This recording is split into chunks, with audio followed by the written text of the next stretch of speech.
Hello, everybody, and welcome back to the second shelf.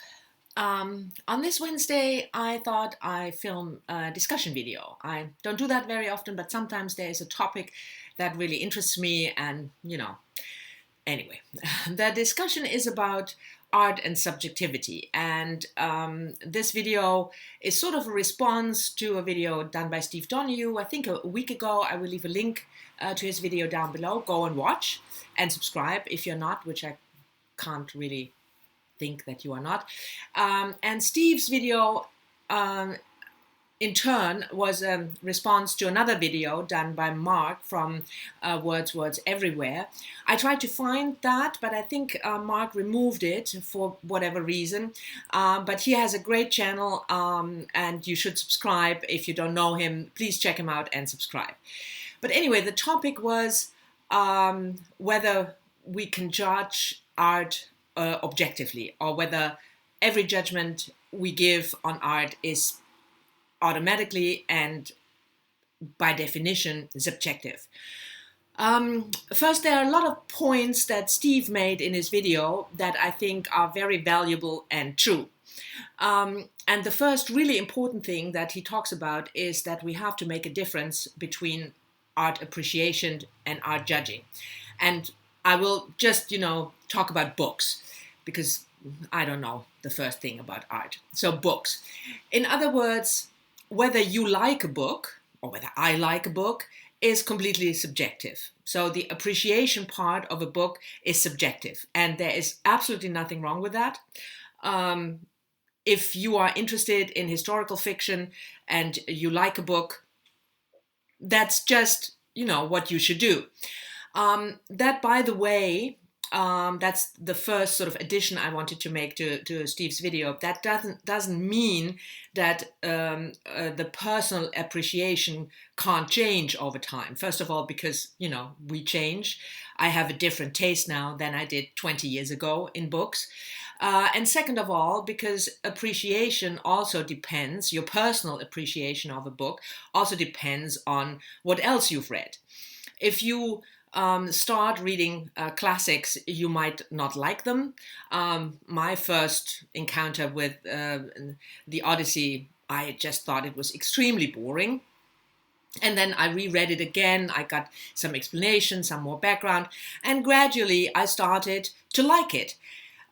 So the way we appreciate books personally is, of course, not fixed in time. It depends on the development of you personally, but also on the development of your literary background. So far, I'm completely on Steve's side. In the second part of the video, he talked more about judging book. So not your personal appreciation, but looking at a book, reading a book, and trying to answer the question, not whether you like it, but whether it's good. And those two things can, they don't have to be the same. I can see some of the books I really don't like because they bore me or the subject doesn't interest me, but I can see that it's a good book, that it's well done, that it's well written. For instance, Hilary Mantel, Wolf Hall. I'm just not into that. I'm not interested very much in the Tudor history. I thought the book was boring, but if I take a step back from my own appreciation and look at the book as a piece of work, as a piece of art, then I can see that it's a good book. And that second part, the judging of a book, whether it's good or not, is much more complicated than to answer the question whether you like a book. That one is fairly easy. So I want to concentrate on that second part, judging books, whether they are good or not. And I also agree with Steve. I can't believe that I say this twice in a video that I agree with Steve, but there we go. That the criteria that we have, the instruments that we have to judge a book on its quality, so in other words, to answer the question whether it's a good book, are not subjective. They are objective, agreed upon criteria. For instance, structure, plot development, character development, the use of language, the imagery, metaphors when you look at the use of language. So those are criteria that it's not one reader just invents them and subjectively takes those criteria and judges a book. No, those are the criteria that are sort of, agreed upon and are objective criteria. So far, so good. But what I feel that Steve neglected to say are a couple of things. Firstly, he made the point that art is not different from other human endeavors, and there are criteria with which we judge other human endeavors, and that's true.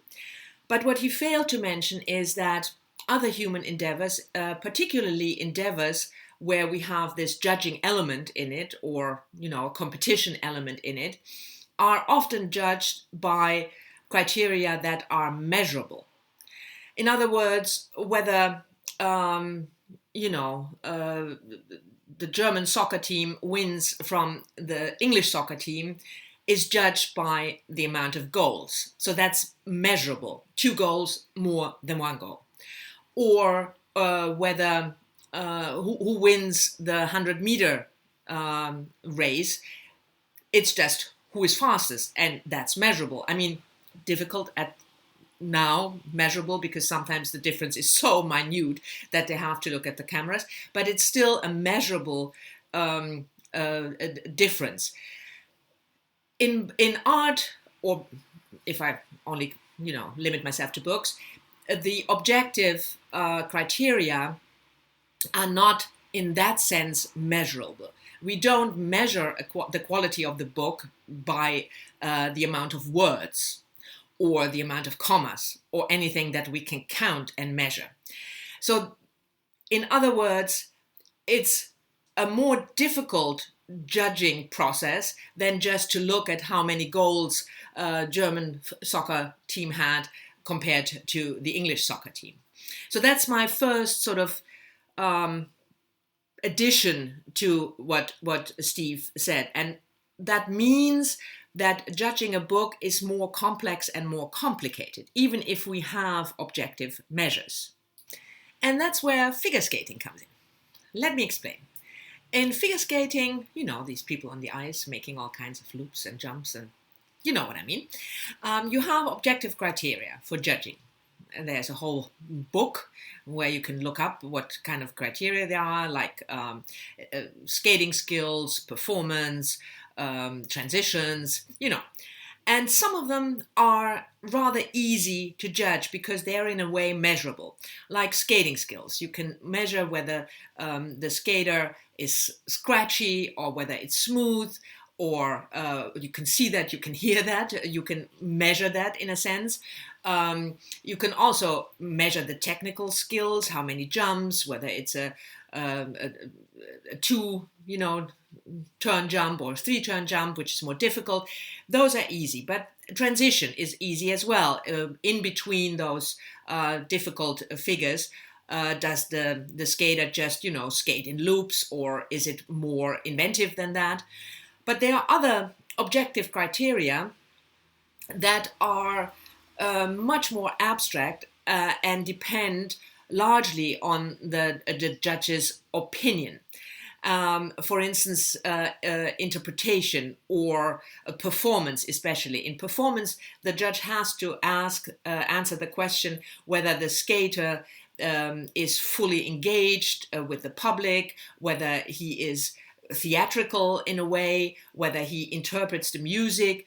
And that objective criteria is not easily measured. So it depends on the judge's opinion. And the same holds, in my view, for books. When we take those objective criteria and put them on a book in order to judge the book, the judges or reviewers' own opinion will play a role. For instance, has the reviewer read similar books that he can compare this one to? Is there a reference to other books that is well done or not well done? I mean, there are criteria, of course, like in figure skating, technical criteria that are easily measurable. Whether the syntax is correct, or whether the use of the language is correct, or whether there are adjectives used that are not correct. Those kind of things are easy, but that's not the main part of book reviewing. And for instance, a criterion like the inventiveness of language is largely based on the judge's opinion. One judge can feel that the language is really inventive and that the metaphors are inventive and new, and another judge who had read different books can say, well, I've read this 100 times before, that's not inventive. I mean, that is the reason, by the way, that professional book reviewers who implement those objective criteria, so they don't tell you whether they like a book if they are good reviewers, but whether it's a good book, their opinion differs. It's not, when you look at the reviews of one book, that everybody in the professional reviewing world has the same review. On the contrary, they can differ quite extensively. And that comes from the fact that the judge's or reviewer's opinion plays a role here. And the other remark with regards to Steve's objectivity of book judging is that the criteria, the objective criteria that we have, the way we implement and judge those is based on convention and can change over time. And you see that quite well and in the extreme when art comes up with something new. The first Impressionist paintings were called Impressionist not because the reviewers thought they were good, but Impressionist was a sort of devaluating judgment. Those paintings only give impressions. They don't tell us, they are not realistic. That was something new, and the criteria for judging paintings had to adapt to that new world. So whenever you have a book that does something new, you can differ in your opinion whether you think, oh, that's new and inventive, or whether you think that's just impressionistic crap. And the third addition I want to make has also something to do with the reviewer's own opinion.